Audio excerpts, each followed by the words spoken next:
ustedes por la invitación. Y el jueves hubo una novedad muy importante y ¿nos la querés comentar? La audiencia en la Comisión Interamericana de Derechos Humanos era algo que estaba anticipado. En realidad fue una reunión de trabajo. La comisión hace reuniones de trabajo solo cuando la gravedad del asunto así lo amerita. Y en una reunión a puerta cerrada estuvieron cara a cara los representantes del Gobierno Nacional. De hecho, el secretario de Derechos Humanos, Abruj, no había participado de la audiencia de Milagro Sala, pero sí estuvo presente en la de Santiago Maldonado. Cara a cara convengamos que también fue uno de los ministros más criticados y más vapuleados por su rol en este caso. Exacto. Tuvo que confrontarse cara a cara con Sergio Maldonado, quien le recriminó una serie de cosas, cómo vienen bancando el gobierno, la gendarmería, los dichos de Bullrich. Esto no se conocía y pasó en la audiencia del día jueves. Eso pasó en la audiencia. Si bien fue civilizada, hubo momentos de tensión como estos que estoy contando, en que Sergio le recriminó cuestiones específicamente a Abruj. Estaba, por supuesto, la abogada, Verónica Heredia, la abogada de la familia, y también Andrea Antico, su compañera, la compañera de Sergio, la cuñada de Santiago. Y hay un detalle que quizás tampoco trascendió de esta manera, porque hace un ratito antes de venir acá me encontré con gente que estuvo en la audiencia, porque también estaban ahí los abogados de la ONG Naturaleza de Derechos. Estamos hablando de Fernando Cabaleiro y Carlos González Quintana, quienes, Quintana también integra la PDH Nacional. Ellos son los peticionantes, es decir, la presencia del caso Maldonado en la Comisión Interamericana, en esta reunión de trabajo en Montevideo, es porque ellos ya habían abierto un expediente por la represión de enero en la Pulov, en la comunidad mapuche. Es que de ahí comienza todo. Exactamente, ese es el origen de todo. Exacto. Te decía que hay una cosa que quería compartir con ustedes de lo que pasó en la reunión. En un momento dado, cuando le toca hablar al representante del gobierno, todos imaginaban a qué iba el gobierno, cuál era el objetivo, qué pretende Mauricio Macri de esta situación en la comisión, que le es bastante incómoda. Pretende que se levante la medida cautelar. La Comisión Interamericana, cuando hay una situación como esta de desaparición forzada y recibe testimonios, como de hecho recibió todos los testimonios que llevaron estos abogados, entre ellos el del testigo que nosotros publicamos en página 12 el 18 de septiembre, dicen, bueno, esto amerita gravedad, vamos, y dicta la medida cautelar en septiembre. La medida cautelar no fue cumplida, porque era dar con el paradero de Santiago y además investigar qué es lo que pasó. Ayer, cuando hacían las conclusiones, la CID dijo que no está cumplida la cautelar, ni respecto de Milagro Sala, ni respecto de Maldonado. Y te decía, el gobierno lo que se esperaba era que pidiera el levantamiento de la cautelar. No llegaron ni a decirlo. Hubo un momento de tensión donde balbucearon. Pero el gobierno balbuceó. ¿Pero por qué se esperaba eso el gobierno? El gobierno se esperaba que el gobierno pida el levantamiento de la cautelar. No llegaron ni siquiera a decirlo, porque era tan contundente el relato de la familia. Claro. Perdón, iba haciendo el relato y por ahí me enredé yo. O sea, no llegaron ni a pedirlo. O sea, era tan contundente cómo se fueron dando los relatos de Sergio, de los abogados, etcétera, que cuando le tocó al gobierno hablar, obviamente, Adriana, hizo su show de explicar que lo vieron en tal lado, porque nosotros publicamos en página con cómo se defiende el gobierno ante este organismo interamericano, diciendo que hubo 200 personas que lo vieron en todos lados, que Otranto hizo todo bien, que Ávila hizo todo bien y que el gobierno hizo su mejor esfuerzo, lo cual nos consta que no es cierto. Ahora, Adriana, me gustaría que analicemos juntos, los tres, la conferencia de la familia Maldonado. Ayer Sergio dijo que se trató de una desaparición forzada, que a su hermano lo asesinaron.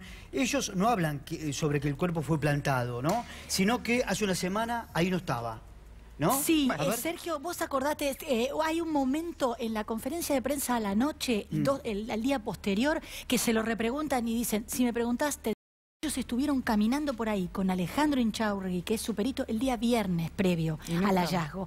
Digamos, simplemente uno, en vez de especular, viste que en este caso todo el mundo especula, todo el mundo tiene su teoría. Yo trato de ceñirme a lo que dicen los protagonistas. Y los protagonistas de esta historia son muy claros respecto de que ese cuerpo no estaba los días previos, no estaba, si se quiere, las horas previas, porque la comunidad es un lugar donde va a tomar agua, donde van a hacer sus tareas cotidianas. Entonces es muy fuerte. Bueno, esa semana en Esquel, y lo hablábamos con Abigail la semana pasada, cuando trasladan el cuerpo desde Esquel a Buenos Aires, nosotros con el equipo de C5 fuimos directamente a la comunidad a entrevistarlos a ellos. Ya a ese lugar no nos dejaron pasar, nos dijeron que lo estaban resguardando, cuidando, pero me confirmaban, a ese lugar lo transitamos de forma diaria, bajamos a buscar agua y hace unas horas, hace unos días, el cuerpo no estaba ahí.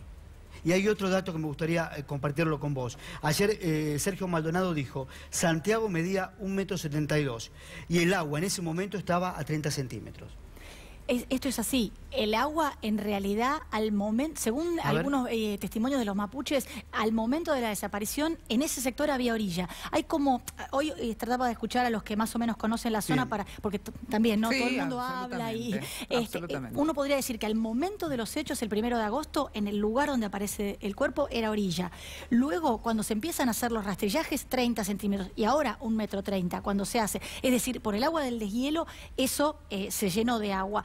Pero a mí lo que no me gusta es especular respecto de lo que puede haber pasado con Santiago y el agua. En cualquier caso, ¿por qué la familia insiste tanto en que esto es una desaparición forzada seguida de muerte que está tipificada en el Código Penal? No lo decimos nosotros ni lo dicen ellos porque lo inventan. Porque Santiago Maldonado pierde la vida en medio de una represión de gendarmería.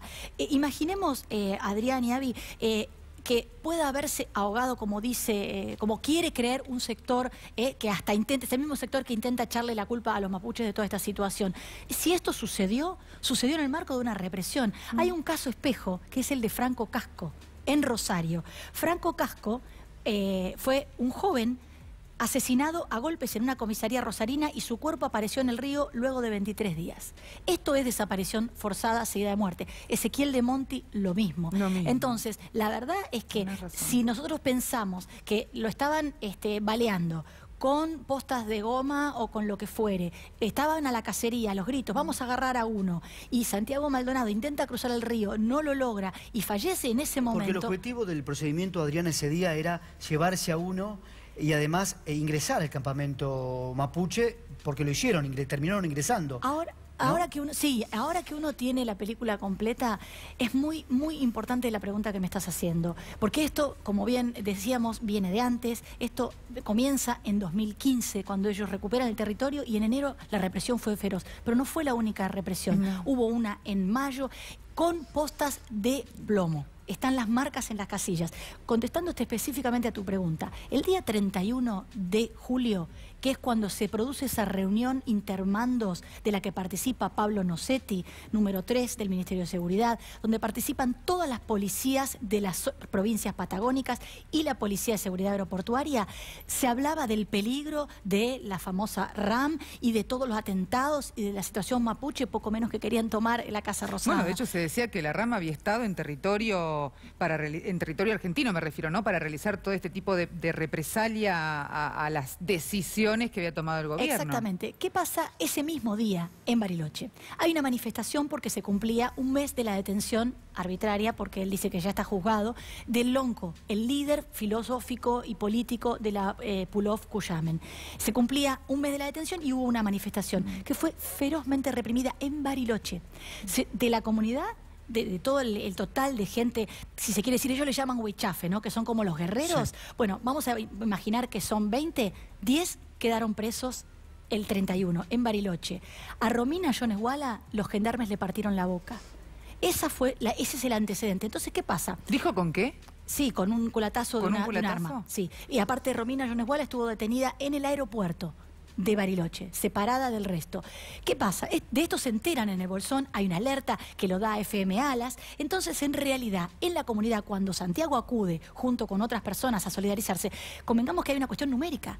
Ellos dicen, primero no sabemos qué está pasando, no tenían comunicación, estaban incomunicados sus detenidos. Entonces, en realidad, la acción en la ruta es más bien por los detenidos de Bariloche. Obviamente que el cartel decía libertad a Yoneswala, pero el corte, la acción política por la reivindicación de Yoneswala había sido el 31 en Bariloche reprimida. Bien. Entonces, ellos van a la ruta a hacer eso. El 1 de agosto. Claro. Como vos bien decías, la orden del juez Otranto era despejar la ruta.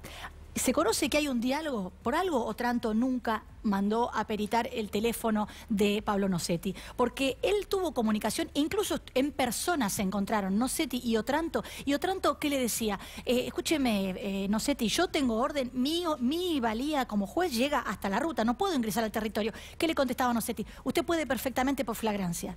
Y ahí, si hay una orden política que dice eso, luz verde. Por eso avanzan los gendarmes. Y por eso ese operativo, como bien dicen ustedes, ¿cuál era el objetivo? Si uno lo pone en contexto, lo que suponemos varios que estamos como hace rato peinando cada detalle y tratando de armar este rompecabezas, es llevarse a todos presos. Por eso el Unimog.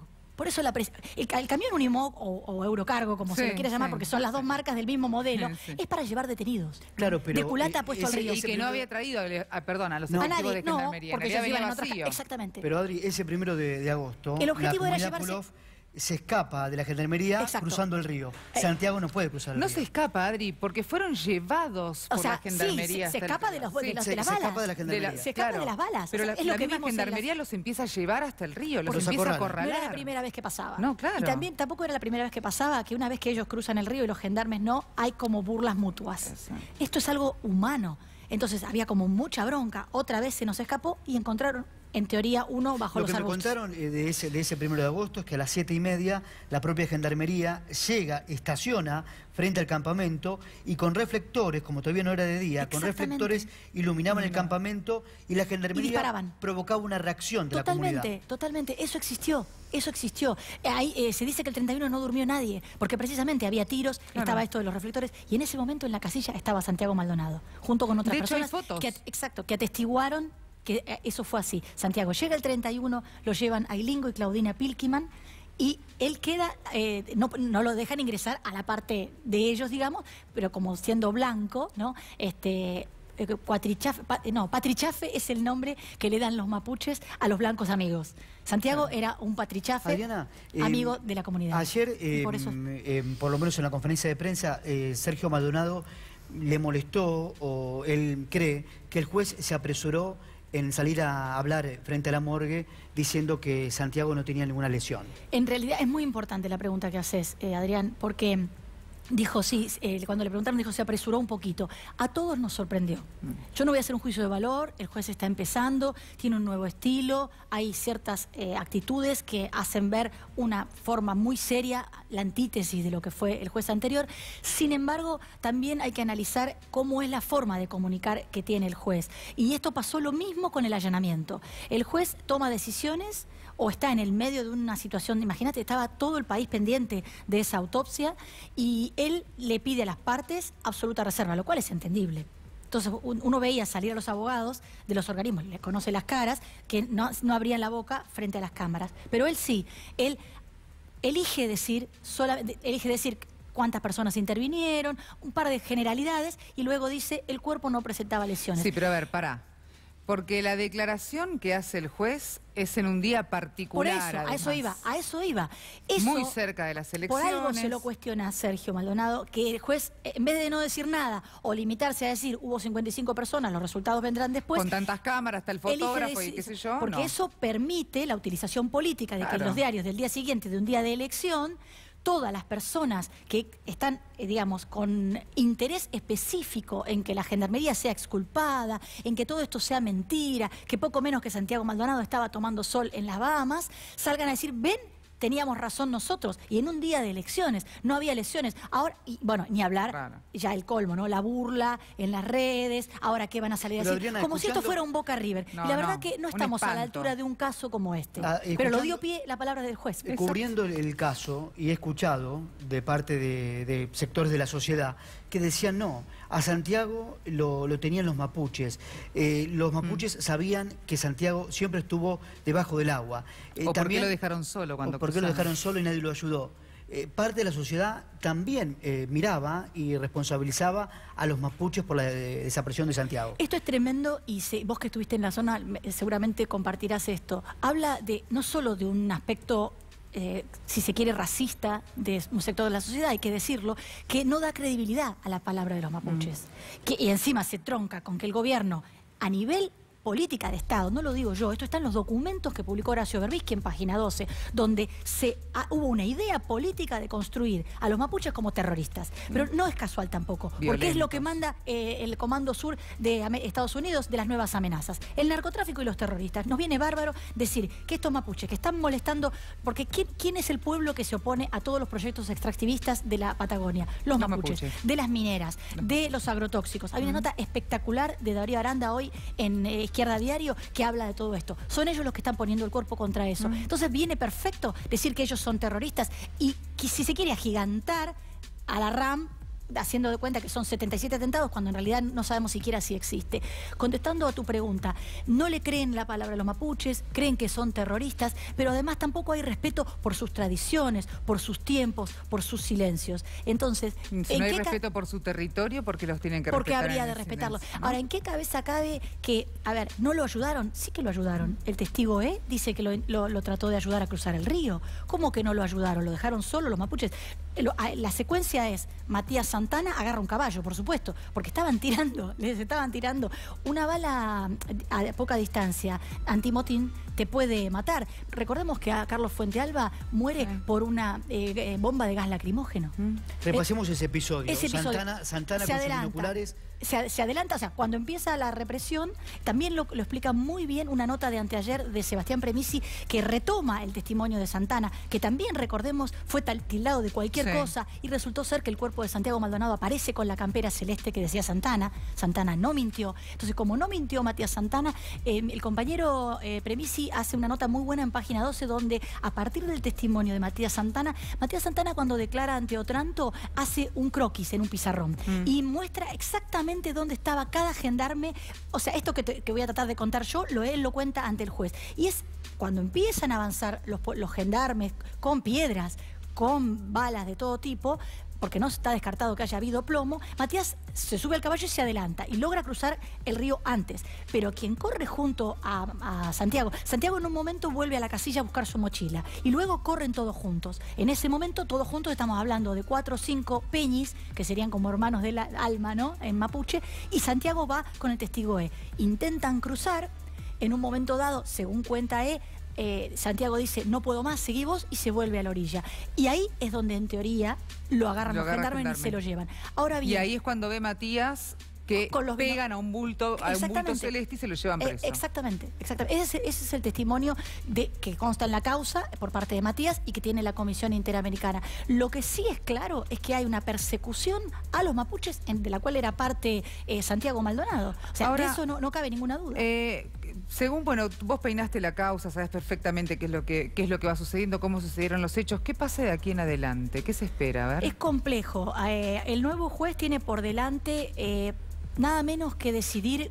En estos momentos se está tomando declaración a los que participaron del rastrillaje. También es muy interesante todo lo que ha dicho el prefecto Ruata respecto del río, de la profundidad, de que no había pozones. Entonces, todo el tiempo, ¿no?, estas especulaciones de que se ahogó o no se ahogó, había poca profundidad al momento, no había.